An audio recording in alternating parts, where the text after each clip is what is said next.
Saya dapat panggilannya untuk sidang itu pada hari Rabu, tanggal 29 Januari 2014, jam 9 di Pengadilan Agama Jakarta Selatan, Jalan Harsono RM nomor 1 Ragunan. Insya Allah mungkin hadir Mbak Nianya. Insya Allah hadir. Karena saya belum bicarakan ya, tapi kalau bisa sih saya upayakan, saya minta Mbak Nia hadir untuk pertama ya. Biasanya dari pengadilan itu pasti ada mediasi, tapi kan itu tergantung apakah nanti mereka ada perdamaian atau tidak, itu nanti dimediasi. Cuman saya tidak tahu, walaupun ada nanti kita akan konfirmasi deh. 2 minggu merupakan waktu yang cukup panjang mengingat kemelut rumah tangga Farhat dan Nia yang sudah semakin memanas. Kesaksian sejumlah bekas orang dekat Farhat yang secara meyakinkan mengatakan kalau putra wakil ketua Komisi Yudisial Abbas Said itu sering berselingkuh. Tidak mau aib rumah tangganya diumbar di depan umum, Farhat Abbas mengingatkan Nia dan Yati untuk tidak menggunakan orang lain untuk menjelek-jelekannya. Peringatan Farhat yang disampaikan untuk istrinya itu jelas mengintimidasi kalau ia memiliki kartu truf tentang masa lalu penyanyi era 80 tahunan itu. Meskipun tidak membuka apa yang dilakukan Nia sebelum menjadi istrinya, tapi Farhat mengatakan Nia seharusnya mengingat kebaikan-kebaikan dia di awal-awal pernikahannya dulu. Dulu, waktu awal menikah, banyak sekali informasi tentang istri saya, ke pribadi saya. Saya mengatakan kepada istri saya, dan saya bodohnya bertanya tentang masa lalu istri saya. Istri saya pun dengan polos dan jujurnya menjawab dengan baik dan benar dan jujur. Sehingga saya berkata, wah, itu pahit di telinga, mungkin tidak nyaman di hati. Tapi karena hati yang jujur, dengan mulut yang jujur, saya berkata bahwa saya nggak salah dapat istri yang jujur, sehingga saya nggak salah mencintai istri yang jujur. Padahal saya nggak suka jawabannya, sehingga saya merasa nggak sia-sia dan saya merasa ikhlas berkorban buat istri, ya, karena kejujurannya. Nah, ketika saya punya masalah dengan wanita, ketika saya jujur, istri saya meninggalin saya. Di situ saya bilang, Ma, dulu waktu saya jujur, waktu kamu jujur, saya makin cinta sama kamu. Kenapa sekarang saya jujur, kok kamu ninggalin saya?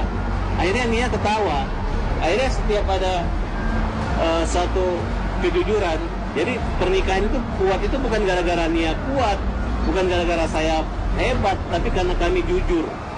Jadi kunci jujur. Saya ingin pada kesempatan, walaupun ini merupakan detik-detik daripada masa pernikahan kami, saya minta Nia jujur juga dong.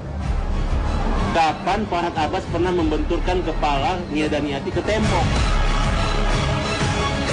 Nah, jadi tolong jangan diputar balik. Saya mencintai kamu karena kamu jujur, walaupun dengan masa lalu.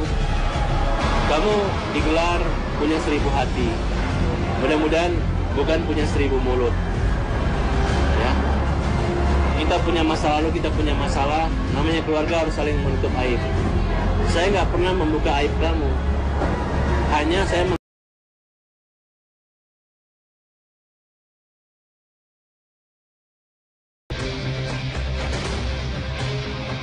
Kekhawatiran Farhat kalau istrinya mengumbar isi perut rumah tangga mereka cukup beralasan mengingat 2 orang bekas sahabat berbalik menyerang dirinya. Farhat menduga kalau Nia bekerja sama dengan Silvi dan Arya untuk menjatuhkan dirinya di depan.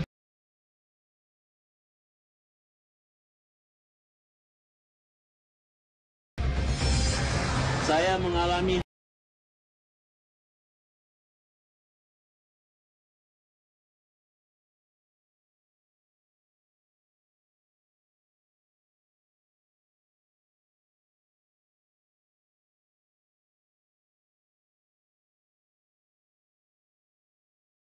Untuk apa kita menjatuhkan, nggak ada urusannya. Ini kan hanya perceraian.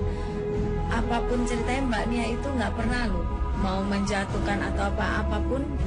Itu adalah, kalau cerai itu kan mantan suaminya, bapak dari anaknya. Jadi nggak mungkin lah Mbak Nia itu sampai begitu mau menjatuhkan.